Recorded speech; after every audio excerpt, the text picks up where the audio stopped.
Tuesday afternoon to 4 o'clock, time for Sports4CLE. Thanks for joining us. Hope you're having a good afternoon, opening day for the Guardians. But we begin with the Browns.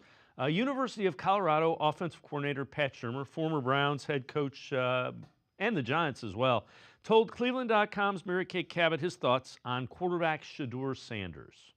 I just think he's super talented. I think he's, if you need a quarterback, if you're a team that needs a quarterback, I think you should choose him. I think he's helped two colleges win. You know, we are established winning here at Colorado at the major college level. He's been very productive. He's a great teammate. He's very heroic, super tough. He was able to hang in there and play, you know, after getting banged around quite a bit. And then just as a human being, I got great respect for him. I think he's going to go somewhere, and his future is so bright. Anybody who needs a quarterback should pick him. We'll hear more from Pat Shurmur, and Mary Kay will join us in just a few minutes. Fox Sports Insider on the NFL, Jordan Schultz, his thoughts on Shedeur Sanders. He's a good athlete. Yeah. He's just not a great runner. He's fast. He's not electric. He can maneuver the pocket enough, but he is a pocket guy. So there are certain things that Shedeur does that Cam doesn't do, and vice versa. And you can even put Jackson Dart, Milroe, Tyler Shuck in that conversation. All these guys have their attributes really well that they do, and then they have weaknesses. This is not anywhere near the type of class that we saw last year where you had 1, 2, 3 with Caleb and Daniels and May and even Penix, McCarthy, and Nix. This is not that level class. But Shedeur Sanders is going to be a starting caliber, high-end quarterback, I believe. And why he's not doing the 40 and the cone drills, that's up to interpretation. But I think a big part of it is because he recognizes that what he does best isn't really going to show when it comes to the drills. He is a pocket guy. He throws a really accurate ball. Someone told me, an executive told me, it's basically like a 20-yard handoff. That's his game. And I think when it comes to Shedeur at the next level, he's probably ready to go now more so than people realize because he's played so much football at Jackson and at Colorado, and because his game really is a pro-level pocket game. All right, so Shedeur Sanders from Colorado, ESPN draft analyst Matt Miller with his thoughts on Sanders' teammate Travis Hunter. This is from ESPN Sports Center. You assessed him a first-round grade at receiver. In your eyes, which team maximizes his skill set most? Yeah, I would love to see him with Drake May and the New England Patriots. Mike Vrabel there as the new head coach. I think we would see him play a little bit of both sides, but I do view him as a wide receiver. I think at 6'1", 188 pounds, I don't really want him out there tackling guys 10, 15 times a game. I want the ball in his hands. He's a playmaker. We saw him running routes at the Colorado Showcase. His quickness, his ability to change directions. I think he has elite hands. I also love that he wasn't wearing gloves during the showcase to just show off that hand strength. And I've said before, he reminds me of Odell Beckham Jr. as a wide receiver. So give Drake May this help at wide receiver if Travis Hunter's there. And by the way, Jamar Chase is making $40 million a year as a wide receiver. Corners are making about half that. So it would be a very easy decision for me if I'm Travis Hunter, which position I would at least want to play primarily so that the NFLPA lists me at that position when it comes contract time. Well, the other thing is catch passes from quarterback or tackle Derrick Henry. I'm going with catch passes. Guardians getting ready for the home opener against White Sox. Ben Lively will take the ball to start. First road trip of the year was not good. Guardians come back home 3-6, really trying to get things rolling. Guardians reporter Andre Knott with his thoughts on the start. I will say, in my opinion, I think the trades, it's a different team. I heard you ask Charney earlier, Aaron. And this is where the Browns lie to you and all the teams lie to you. We can all say what you want our identity to be, but we can't. It's like our kids. Yeah. We know what we want our kids' identity to be. They're going to be whatever they want to be. So all we can do, and it's the same with these teams. You build these teams by thinking, all right, this guy's going to mix well with this guy, that guy's going to mix. But you don't know. And I think right now they're searching for the dance floor. They're searching for their identity. They haven't hit well with runners in scoring position. The pitching has not been what we've been used to. But I think being on the road also has not helped either with you have such a young team that hasn't been through this. 3 against the White Sox, then 3 against the Royals at home. That should help. All right, Cavs trying to clinch the top seed in the Eastern Conference throughout the playoffs. They need a win or a Celtics loss in the final 4 games. That's it. Cavs hosting the Bulls tonight with a chance to lock things up. Kendrick Perkins on the top 5 NBA title contenders in his view. Coming in at number 4. Bam! Put it up there. That's right. The Cleveland Cavaliers. Best record in the Eastern Conference. They check all the boxes. Donovan Mitchell has made the necessary sacrifices to let others get involved. For us on the offensive end, you have Evan Mobley, who has been unlocked by the coaching of Kenny Atkinson. They get DeAndre Hunter at the trade deadline. They check all the boxes to be legit title contenders. Kendrick Perkins with the Cavs at number 4, second in the Eastern Conference. So we'll see how that plays out. We're going to step aside, take a quick time out. We begin by talking Browns. Mary Kay Cabot, Browns beat reporter for Plain Dealer, cleveland.com. Straight ahead, stay with us. Hey, you know, the new Mega Millions is coming through any minute now. It's here. Bigger jackpots. 50 million? 50 million. New multiplier included. Better odds? Bigger wins. All for just $5? Let's go!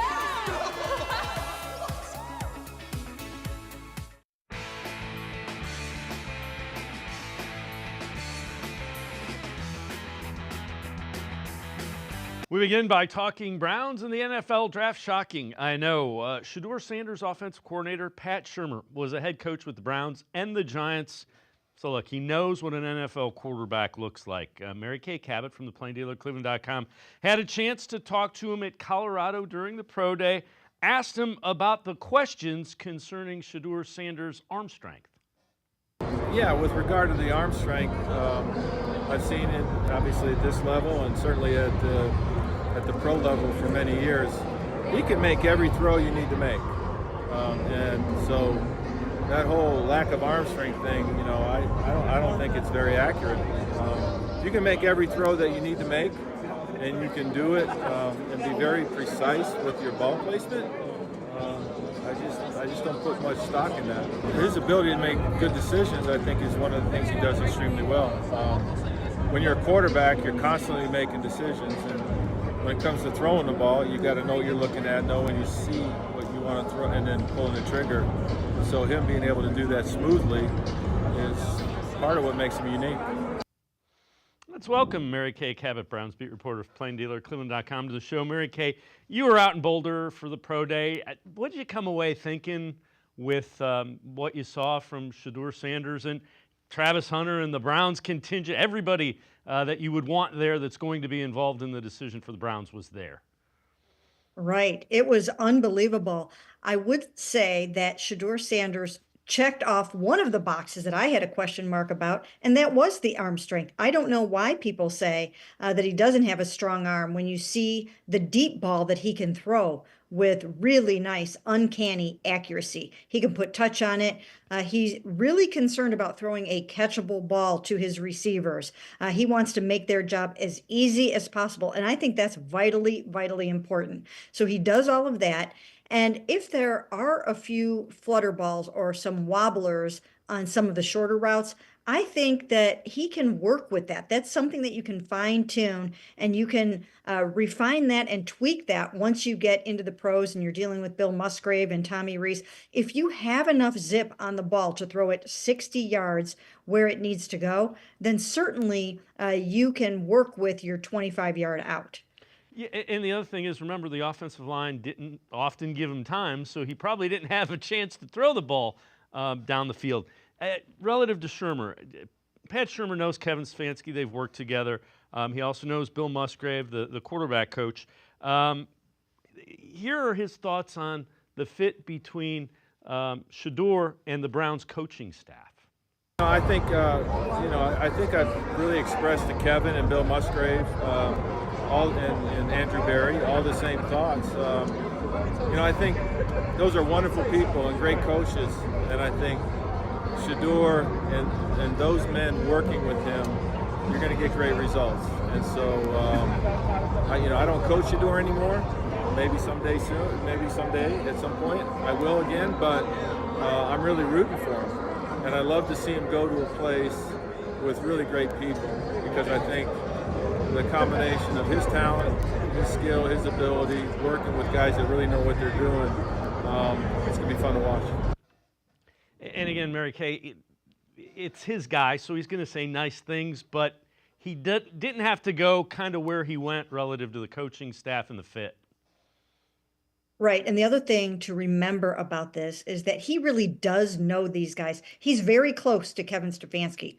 When Pat Shurmur took the Giants head coaching job, he wanted to take Kevin Stefanski with him from Minnesota. Mike Zimmer would not allow that to happen. So he's not going to blow smoke at Kevin Stefanski or Bill Musgrave, whom he worked with the Eagles. He's not going to do that. If he is saying that if you need a quarterback, take Shedeur. If you don't need a quarterback, take Travis. He means what he's saying here. He's not just trying to pump up the player, pump up the program. They have too good of a relationship for him to do that. So you also wrote an article about Shedeur Sanders kind of revealing how he felt about the Browns drafting him after they went to that private dinner. Take us through that article and kind of what Shedeur had to say. Yeah, I asked him specifically, I said, you seem a little bit like a New York kind of guy. You're flashy, you've got this star power, and how would you like to play for Cleveland? And that's when I got that answer out of him where he said, I can bring the cameras and the spotlight anywhere I go. And I do think that's true. I think he'll have plenty of razzle dazzle and plenty of attention here in Cleveland. That's really not even what he's seeking. I just wondered, would he be happy in a smaller market like this? And he said, absolutely yes. Took 94 sacks in 2 seasons. I've alluded to it. If you saw Colorado play, the offensive line wasn't great. Do the sacks concern you, though? The sacks do concern me, and that's something that they're really going to have to work with at the pro level. He's going to have to get the ball out quicker. He's not going to be able to look for the perfect situation. He's going to have to be ready to take the check down. I think the Browns should draft another sort of dual threat running back that can be a good outlet pass kind of guy and also get you some yards on the ground.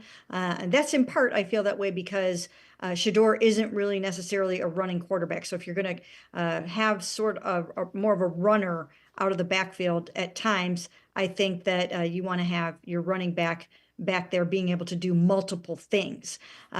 So I do think that, that he is well suited to this scheme. And I think that he is going to be absolutely fine in this offense. So what do you think? Again, I know you wrote an article. After the pro day, showcase, whatever they want to call it, the Titans canceled their private workout with Shedeur Sanders. They said they did it respectfully. And what does that mean for the Browns? What does it mean for Sanders, do you think?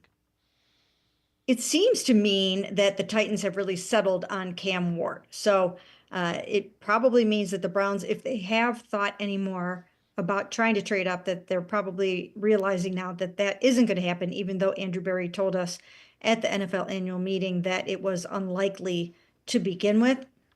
But I do think that it means that they will have Shedeur Sanders available to them at number 2 overall, and then they just have to make a decision. Are they ready to pull the trigger on him there, or do they want to go with Travis Hunter?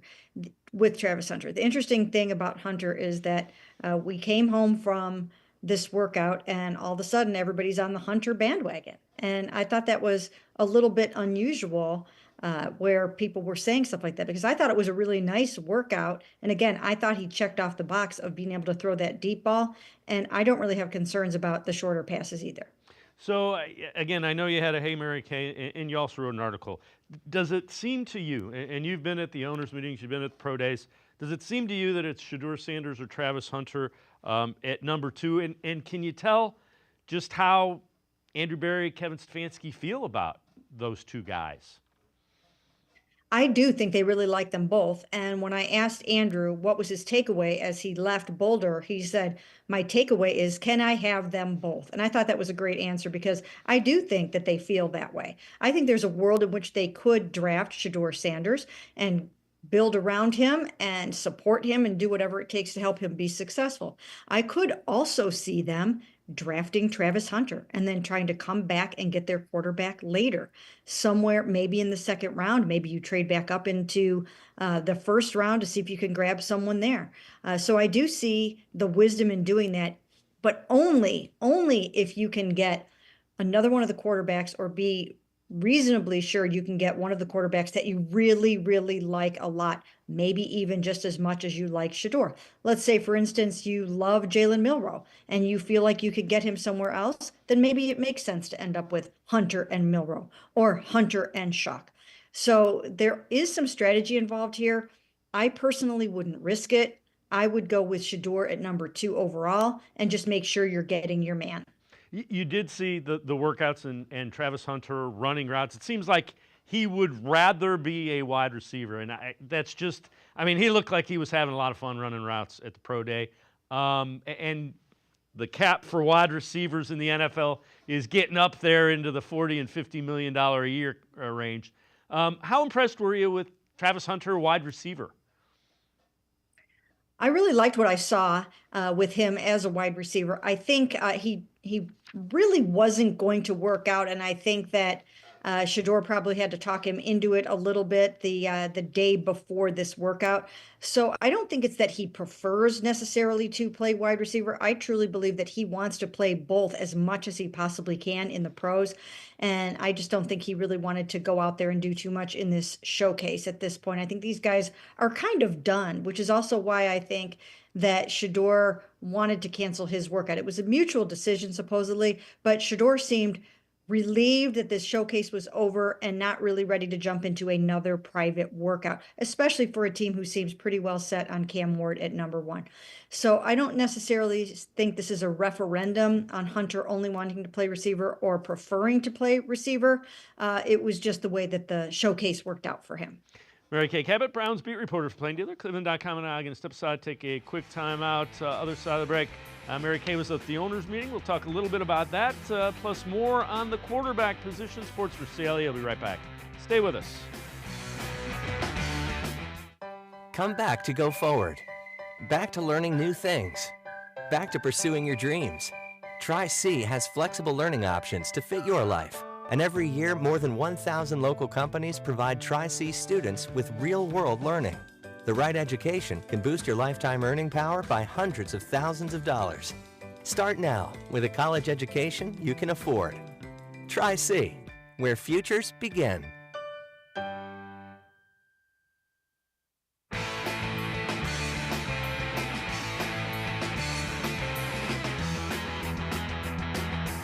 We continue talking Browns with Mary Kay Cabot, Browns beat reporter for Plain Dealer and cleveland.com. Evan Cohn from ESPN's Unsportsmanlike, kind of with his thoughts of what he's been able to gather from the ESPN folks about the Browns' plans this offseason. If I'm a Cleveland Browns fan right now, my mind is Travis Hunter, Kirk Cousins, Jalen Milroe. And I think I'm okay with this. I think I may be happy with this, actually. You have Kirk Cousins there. He can be your guy. There's not a lot of pressure on Jalen Milroe in this hypothetical scenario. Tommy Reese, who's very familiar with him and had success with him, can work with him, develop him, and they could do it on their timetable. Oh, by the way, and you got this unbelievable athletic talent and two-way player in Travis Hunter. I don't mind that plan either. So, Mary Kay, you were at the owners' meeting, and the Falcons were asked a bunch of questions about Kirk Cousins. I know you've written a couple articles about it. The challenges with a trade between the Browns and Kirk Cousins. There are a number of challenges, and I called it a tricky trifecta because you have to satisfy 3 different entities if you are going to pull off this deal. The Falcons have to get what they want in terms of a draft pick and some cap relief from the $37.5 million that they owe Kirk Cousins for this season. So they're going to want some money for that, and they're going to want a draft pick for that, at least one draft pick for that. And then Kirk Cousins is going to want an opportunity to start football games. So if the Browns draft a Shedeur Sanders, then Kirk isn't going to want to come here because it's going to be very evident that they are going to be starting Shedeur at some point this season. And then the Browns, the opportunity has to be right for them. They have to decide if they want a veteran bridge quarterback that's going to cost them probably a considerable amount of money. And if they want to give up a draft pick for it, or if they want to go a little bit younger at the position and go with someone who has similar experience to Kenny Pickett or something along those lines. So there are a lot of things that would have to happen for a Kirk Cousins trade to happen here. Relative to Jalen Milroe, he's intriguing. You keep hearing that he's kind of starting to get some of the things ironed out that he's been working on. Tommy Rees knows him well. If that's who the Browns decide to go with, does it make more sense to get a veteran guy so that you can let him be as ready as possible before you put him out on an NFL field? Perhaps. I mean, if you do end up going with a Jalen Milroe, and he is picking up a lot of steam lately because he ran that 4.37. He's showing really good things on film. His arm looks great. So he's doing a lot of really, really great things. And if they do decide to go that route, then maybe you would want to go with a more experienced veteran. Maybe you do think about a Joe Flacco or something like that. But as of right now, I'm not even 100% certain that they would do that. After talking to them about Kenny Pickett at the owners' meetings, they're really high on Kenny Pickett as their bridge quarterback. And they're serious about it to the point where if they don't end up with a more experienced veteran, they're totally cool with that. And I think a lot of people forget, and it wasn't a great quarterback class, but he was a first-round pick. And that wasn't that long ago. No, it wasn't that long ago. And the only reason that, or at least the primary reason why he's not in Pittsburgh right now, challenging for a starting job there, is because he asked to be traded when they acquired Russell Wilson. He asked to be traded. And if he hadn't done that, then who knows how things would have happened right now in Pittsburgh. Maybe he would have had another chance to go back out there and build on what he's done before. He's 15-10 as a starter. He does have plenty of redeeming qualities and talent, and it just worked out that way that he asked to be traded, and they accommodated him. So I know you've addressed this on the Orange and Brown Talk podcast. Another thing that happened at the owners' meeting, Jimmy Haslam addressed you and some of the Browns beat reporters and talked about the Deshaun Watson trade and described it as a swing and a miss. Take us through kind of that whole scenario, and it was almost, I guess Jimmy Haslam said blame me is basically the bottom line with that. Well, I think he's trying to take some of the onus off of Andrew Berry and Kevin Stefanski, and he's letting the buck stop with him.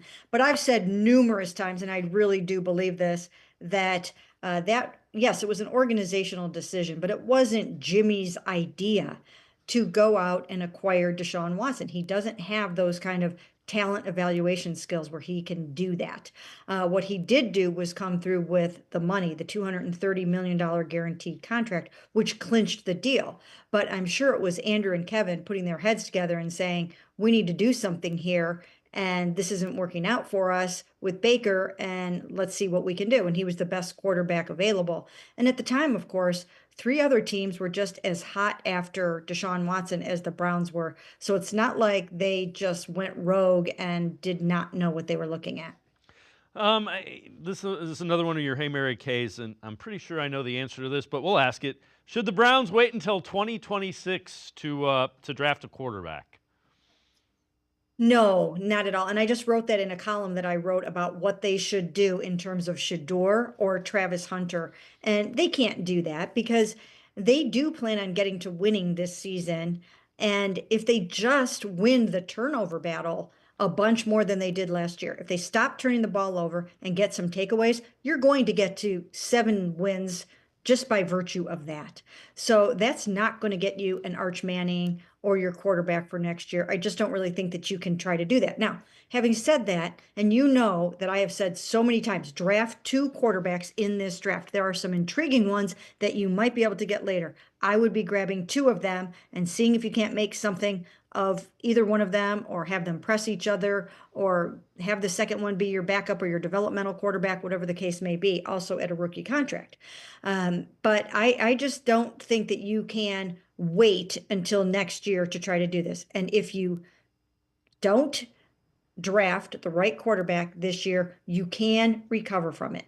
The 49ers traded up to get Trey Lance at number 3. It didn't work out. They came back. They drafted Brock Purdy as Mr. Irrelevant, albeit, and it worked out perfectly for them. So you can recover from a mistake at quarterback. Well, the other thing is those are the things that become assets. If you had look at how many teams are looking for a young quarterback right now, and it's like this every year in the NFL. So if you draft a quarterback and can develop him over 3 or 4 years, he becomes something that can get you assets. Yes, last year I advocated that the Browns draft Joe Milton with one of their 6th-round picks or their 7th-round picks. I mean, why not? Why not take a flyer on a player like that? And the Patriots were able to parlay that into a 5th-round pick this year. So you can get something out of it, even if it doesn't work out for you. So I'm all about it, and I really believe they should do it. Gut feeling, what do you think the Browns do at number 2? What do you think Andrew Berry does? And I know you don't know for sure, just a sense of everything that you've felt. It's a great question, and I really do think right now that it probably is down to Shedeur or Travis. And out of those two, I can't honestly say what I think they will do. The only thing that I can do right at this moment is to say what I think they should do. And what I think they should do is to draft the quarterback at number 2. They don't hope to be picking this high in the future. They've got the number 2 overall pick, and they have a clear shot at one of the best 2 quarterbacks in this draft. I wouldn't mess around. I wouldn't hope that you can get a Jalen Milroe later where you want to, or a Tyler Shuck, although I really like Tyler Shuck. I really, really like him and would love to see him on this football team. I don't know that you could take that chance. What if somebody else loves him and he's the guy that you have your eye on at 27 and somebody jumps and takes him at 26? I mean, you just really can't count on that. So I would take the sure thing, the sure quarterback at number 2. You can always find receivers elsewhere. You can always find cornerbacks elsewhere. The hardest thing to find is your franchise quarterback. Before we go to break, I know you wrote an article again relative to Cam Ward, and we've already mentioned how much we think the Titans like him. Is your sense it would cost first-round or possible multiple first-round picks in order for the Browns to move up that one spot to get the number 1 overall pick? I would think that it would take at least a first-round pick. If I'm the Titans, I'm not giving it up for less than that. Just even to just move up one spot. But it's hard to say what they would actually want. And I think that both the Giants and the Browns have maybe at least inquired about what it might take from what I'm hearing. But it doesn't seem likely, as Andrew Berry told us at the NFL annual meeting. I think that they've really moved on from that. But I do think it probably would take a first. Mary Kay Cabot, Browns beat reporter for Plain Dealer, cleveland.com, and I'm going to step aside, take one more time out. Other side of the break, we'll head to the voicemail of Truth and Reason. Sports4CLE. I'll be right back. Stay with us. Yeah, you know, just getting this bad boy ready for the new $2 million Extreme Cash Scratch-Off from the Ohio Lottery. It's got $38 million in total prizes. We have cup holders, monster truck tires, obviously. Just installed the air horn for that wah, wah, wah, for when someone reveals Extreme and wins every prize on the scratch-off. My boss thinks the light show is a bit much, but how do you play? You just scratch it off. You can win up to $2 million. Oh, how do you reach it? I'll go get a ladder.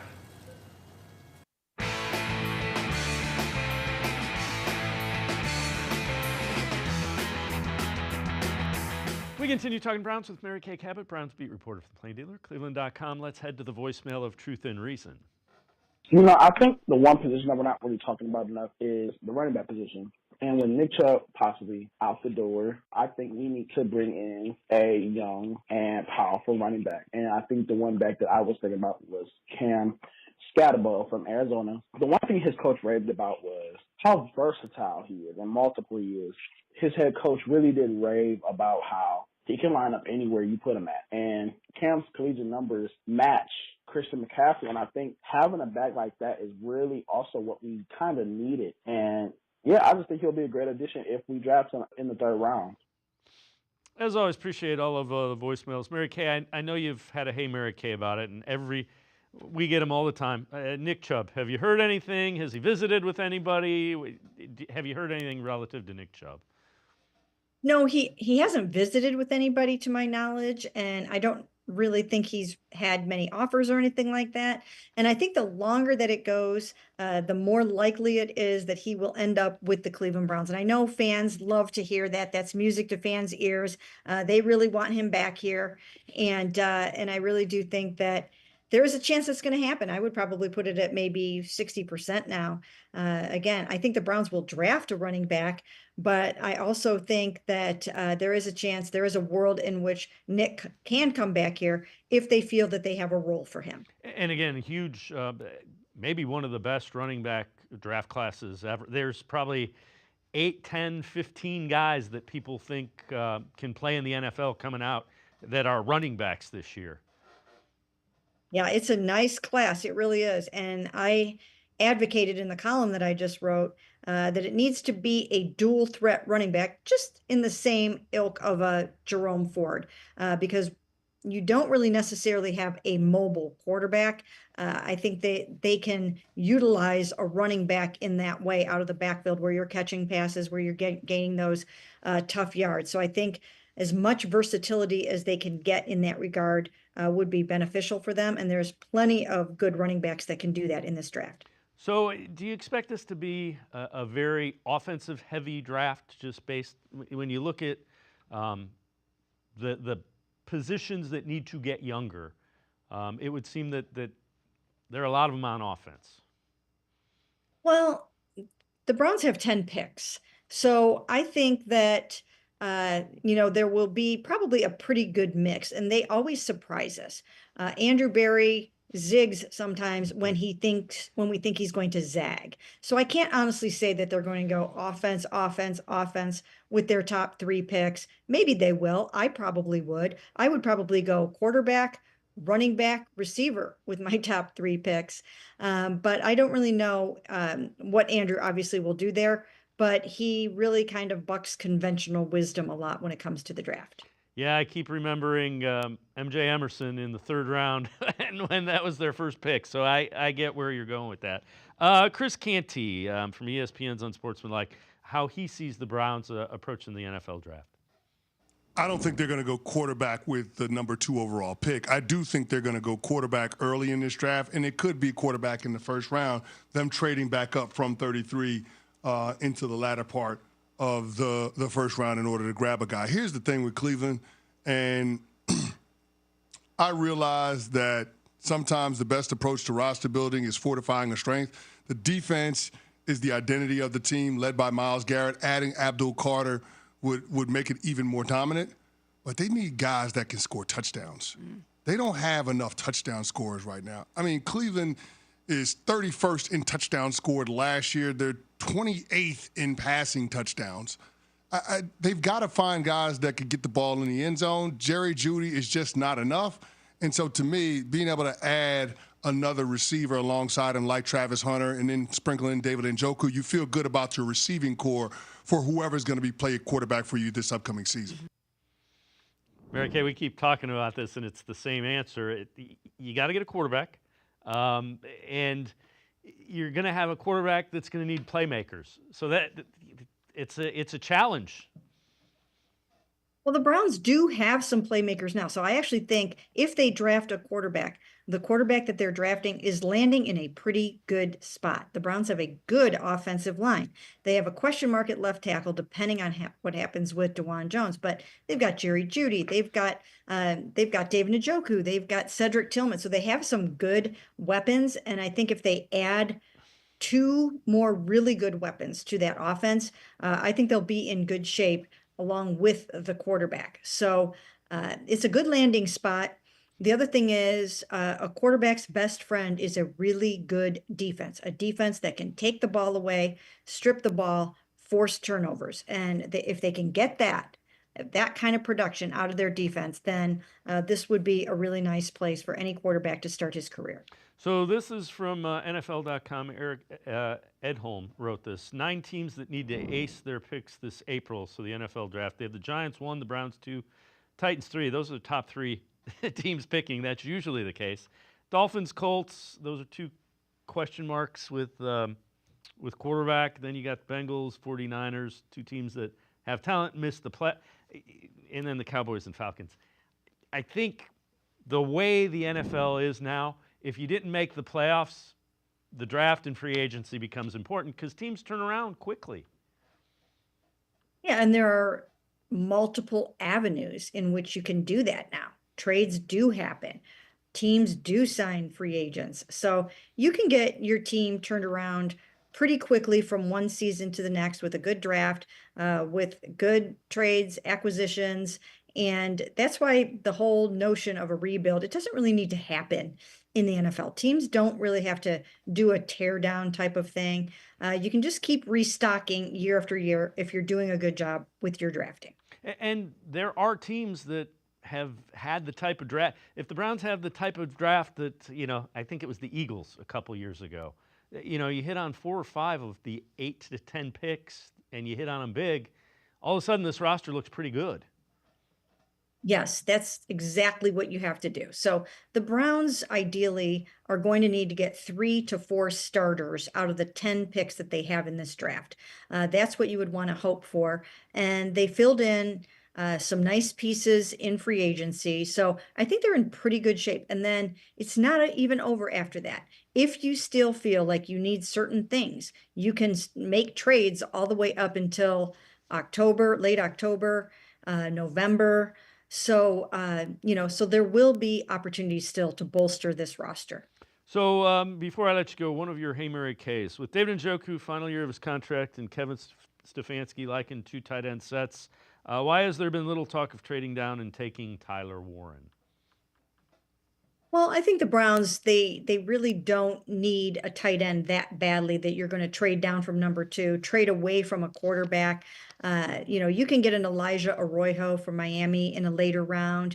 You can do some things like that. I just don't think that that is a premium enough position that you're going to trade away from a receiver or receiver/cornerback or a quarterback at that spot. Mary Kay Cabot, Browns beat reporter for Plain Dealer, cleveland.com. Thanks so much for the time and the insight. As always, appreciate it, Mary Kay. Sure, thanks for having me. Mary Kay Cabot, make sure you check her out. Great Browns coverage in the pages of the Plain Dealer as well as on cleveland.com. We're going to step aside, take a quick time out. We continue talking Browns. Fred Greetham, senior analyst from the Orange and Brown Report, straight ahead. Stay with us. The Ohio Lottery Partners in Education program is dedicated to recognizing exceptional students, teachers, and schools throughout Ohio. Scan the QR code on screen to nominate students and teachers as Academic All-Stars and Teachers of the Month. They must be currently enrolled or teach in grades K through 12. Is your K through 12 school developing students' literacy skills to achieve success in reading? If so, you can nominate your school for the School of the Year. Students can win $100, teachers can win $500, and schools can win $2,500. Scan the QR code, fill out the forms, and nominate deserving students, teachers, and schools today. The Ohio Lottery Partners in Education program takes pride in honoring exceptional students, teachers, and schools across Ohio. Submit your nomination today. It's fun, fast, and free.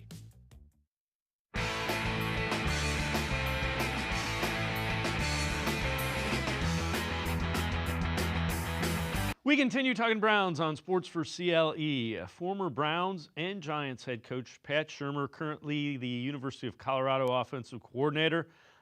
This was his message about the guys that have played for him: Shedeur Sanders, Travis Hunter. This is what I've told all 32 teams, and I really believe if you need a quarterback, take Shedeur. If you don't need a quarterback, take Travis. And I said, you can't go wrong. And so I think that pretty much says it all. We've displayed that he can play both ways in a game that's really faster and there's more plays than a pro game. The pro game's more structured, it's a little bit slower. I think you can play him both ways. So referring to Travis Hunter playing both ways at the end of that, let's welcome in Fred Greetham, senior analyst for the Orange and Brown Report. Fred, things have kind of swung with the narrative towards Travis Hunter. Who knows if they're true or not? I don't mind the thought. Yeah, that's kind of where I'm at now. I would lean to Travis Hunter, and it isn't so much I mean, yeah, with the workout, that's the most recent and so forth. But when I respect Daniel Jeremiah from NFL.com. He's their lead analyst. And there's, he has 10 edge rushers in his top 50 players in the draft, and 7 of them are in the top 27. Now, I'm not saying that they're all Abdul Carter, but it sure seems like there's much more depth if you want an edge rusher, to go that route.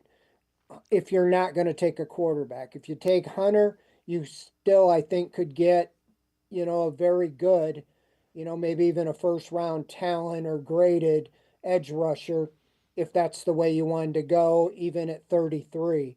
But wide receiver, that's a need for the Browns. I really expected them to address wide receiver, with a trade like they have in the past or even in free agency. And right now, you have Jerry Jeudy and Cedric Tillman coming off injury reserve. You haven't re-signed Elijah Moore, so you really haven't made any moves. I mean, they signed DeAndre Carter, but he's a kick returner.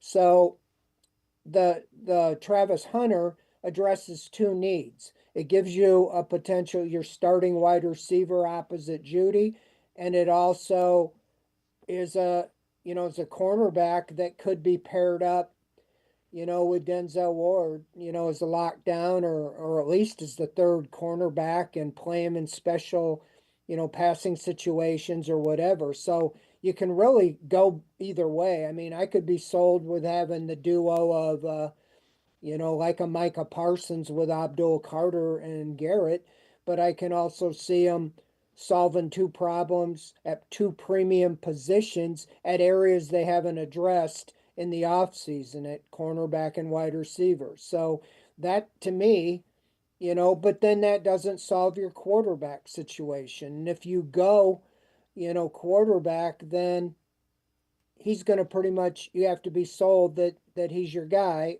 because there's no guarantee you're going to be able to get any of the other ones, because you can say, well, we really like all these other guys, and they're not available because somebody else scooped them up. Yeah, and one of those guys is Alabama quarterback Jalen Milroe. Jordan Schultz, Fox Sports Insider, tweets this out. Milroe had private workouts with the Saints and Browns that were deemed impressive. Also met with key members of the Jets offensive staff and the Steelers prior to his pro day last month. Couple of things. You never hear that these workouts were disasters. They're always impressive, and you would expect that. Milroe and Tommy Rees, you connect the dots. I can understand that, but to your point, Steelers might take them. Heck, the Rams might take them. There is a, if you don't have to play Jalen Milroe immediately, he's really intriguing because he's got all the physical tools, and you can develop what he doesn't have. I don't know if you will, but you can. Well, that's where you don't really know. We've said this from the beginning, before the combine, these whole things.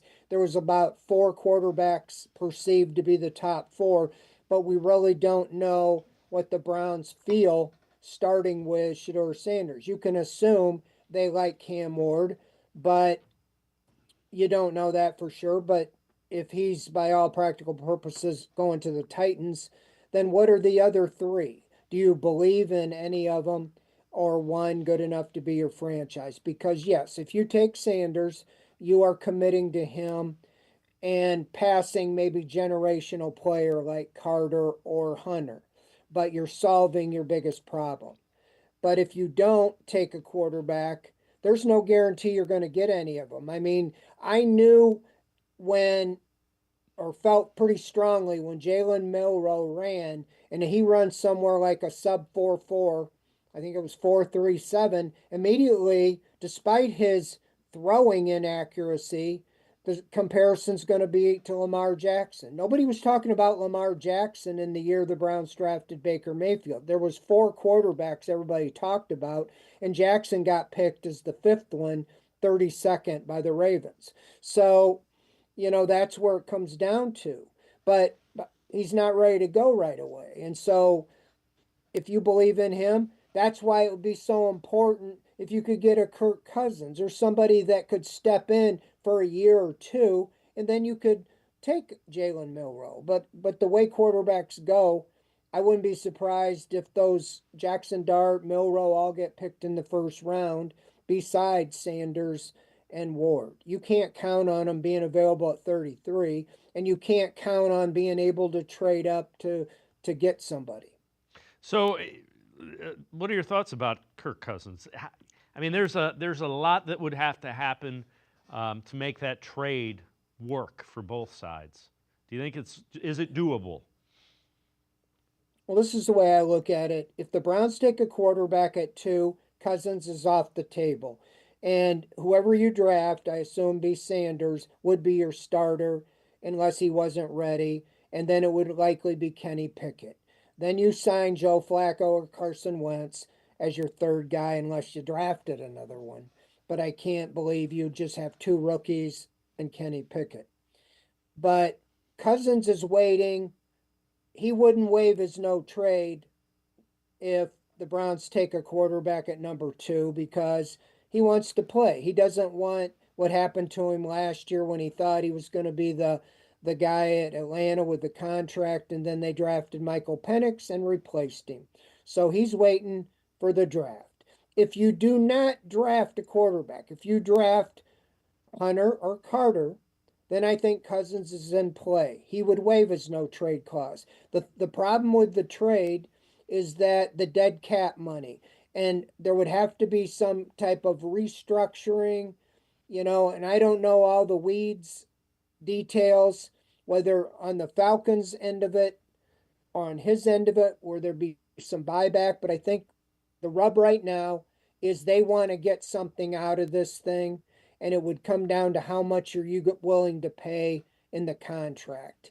And if the Browns had to pay in the contract, I don't think they would really be giving up anything. They would be taking on salary. So it's a matter, would they do that? But if you don't want Cousins at all, then your options are going to be, if you take Hunter or Carter, is Pickett as your starter, and then you get Flacco or Wentz, whichever one, to either be the starter or battle Pickett. But that's the way I feel the path is Cousins. I just don't know if you can work that out. I really think that the Falcons won't trade him or move on from him. I don't know if they'll release him, but if they released him or bought him out or whatever, I think it would be much more plausible as if the Browns don't take a quarterback at 2. Because if they take a quarterback at 2, he's going to say, well, what in the world would I go to Cleveland? And they're going to go with Ward or Sanders. But the Steelers, if they take Rodgers, or if he signs with Rodgers, that would leave the Browns as really the only option for Cousins. But if Rodgers retires or decides to go somewhere else, then the Steelers are in their worse position than the Browns because they don't have a starting quarterback. Their guy right now is Mason Rudolph, and they would not be in the position really to draft one of these guys like Ward or Sanders unless they, like a Sanders fell down. They would probably try to get Dart or Milroe, and then, but at 21, and that's why, there's no guarantee you'd be able to get anybody because Saints, Steelers, there's other teams still looking at quarterbacks. But I think Cousins, somehow it seems to me there's a way to work this out. I think it just comes down to dollars and cents. I know his contract's untradeable in the Browns' position right now, but I think there might be, there's a way to work it out, something like buyout or different things like that. Fred Greetham, senior analyst for the Orange and Brown Report. Now I'm going to step aside, take a quick timeout. We'll continue talking Browns and the draft when we return. Sports for CLE. Be right back. Stay with us. Come back to go forward. Back to learning new things. Back to pursuing your dreams. Tri-C has flexible learning options to fit your life. And every year, more than 1,000 local companies provide Tri-C students with real-world learning. The right education can boost your lifetime earning power by hundreds of thousands of dollars. Start now with a college education you can afford. Try C, where futures begin.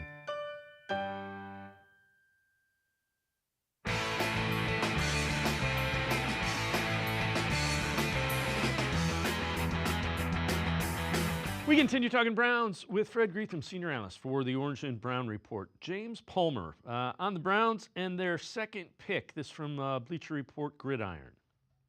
Everybody wants to know what the Browns are going to do. Andrew Berry, I talked to a number of people in the organization. Andrew Berry has been very tight to the vest. Not a whole lot of people in the building know what he's thinking, know what he's, which way he's leaning. This is kind of similar to when Denver, I mentioned Bo Nix earlier in this stream. Like George Payton and Sean Payton knew it. That was it. And sometimes when you're looking to make a splash, that's what ends up happening.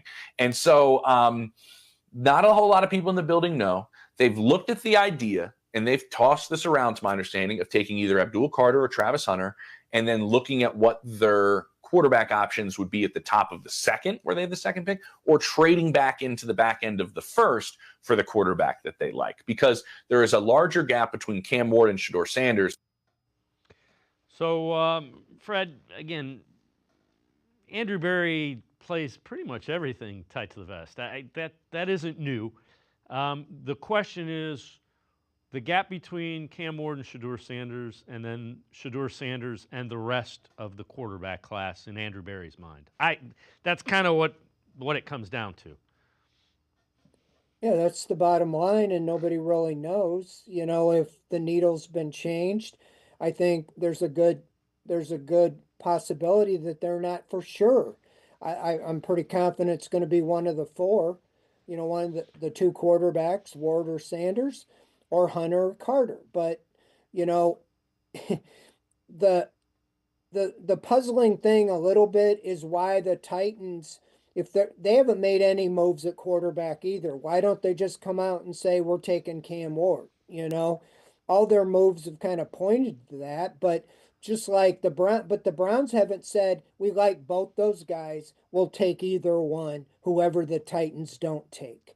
They haven't done that, and whether it's for drama, whether they're still holding out hope of trading up, but I just don't think if you want to get one of those other non-quarterbacks, Hunter or Carter, you're not going to trade more than a spot. If you trade down even to 5, you likely wouldn't get, one of those guys. So, it's they should be close to the vest, but it really is. They could go any direction. It just, in my mind, logically, as much as Carter makes sense, you've been so offensively challenged. You're scoring 15 points a game last year, which is 32nd in the NFL. You have to get playmakers. And if you think Sanders is better than any of your options, assuming Ward's gone, you would think you would take him. Because, you could end up, unless you're just totally fine to have Pickett and then like Flacco or Wentz as your quarterbacks and no real, starting quarterback as a rookie, just a developmental guy. So that's really, I think Jimmy Haslam, I think they might have said, we might not be able to address the quarterback in this, in this draft. And Haslam might have given them cover by saying, we're not going to force it. If we don't get it this year, we'll get it next year, or it might take a year or two. And so that kind of, to me, sounds like they left the door open to not draft a quarterback at number 2. And I get it. I wouldn't take one unless you believe in him. Why would you take a guy just to take a guy? But if you pass somebody at 2, you probably are not going to be in a position. You're out. It's out of your control now. If you really do like another player, you don't know if you're going to get him or not. You can't say, oh, at 33, we're going to take Jalen Milroe, or we're going to take Jackson Dart or Shuck or whoever, because they might not be there. And the only thing you control is number 2 right now. Well, and to your point, if you get a young quarterback or even a veteran that's of average NFL skills, man, you better go get some playmakers, because right now you've got Jerry Jeudy, maybe David Njoku. You're talking about a guy that is not at quarterback, at least this year, is not going to raise the level of your skill position guys. So you better get skill position guys that raise the level of your quarterback. And to me, that says 33, 2, 90, 60, whatever. You need guys that can threaten the defense because you don't have many. Well, and that's where, I felt like they needed a running back or two. It's a deep draft. There's, 5 running backs ranked in the top 45. You could get 2 running backs, depending on what you think of Nick Chubb and his future. Wide receiver. But they haven't addressed either of those positions. And so, and you could even say with tight end, you have Njoku. But if offensive line, you added 2 offensive linemen and you have that group coming back intact, and if you're going back to the wide zone where they're built for, the offensive line could, even though they're a little older, could be the strength of the offense. Why wouldn't you go all in and get weapons, especially in the running game, so you can hand the ball off and not put whoever's a quarterback, whether it's a rookie or whoever, in a position to throw it 40, 50 times a game like they did last year with Deshaun Watson or Jameis Winston or whoever. They were more of a pass first. Go back to the run first, get a great running game, and that would take a top-end running back. And like you said, they need another wide receiver. They need some depth. And there's a couple guys still left, but I would think they're going to address it with the draft. All right. Most of the big-time guys are at the top of the draft. Before I let you go, assuming they can't get their franchise quarterback, what do they need to come out of this drafting 2nd overall with?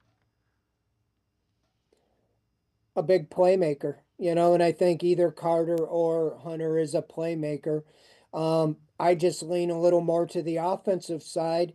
And because I've heard Andrew Berry talk a lot about, over the years of what he values, and he really values wide receiver and cornerback. He's taken a cornerback in his last 4 drafts, and he's taken a wide receiver in all 5 of his drafts. Here you can solve kind of 2 positions with 1 shot, and that, lessens the need all the way around. So that's why you can sell me on the Carter pick.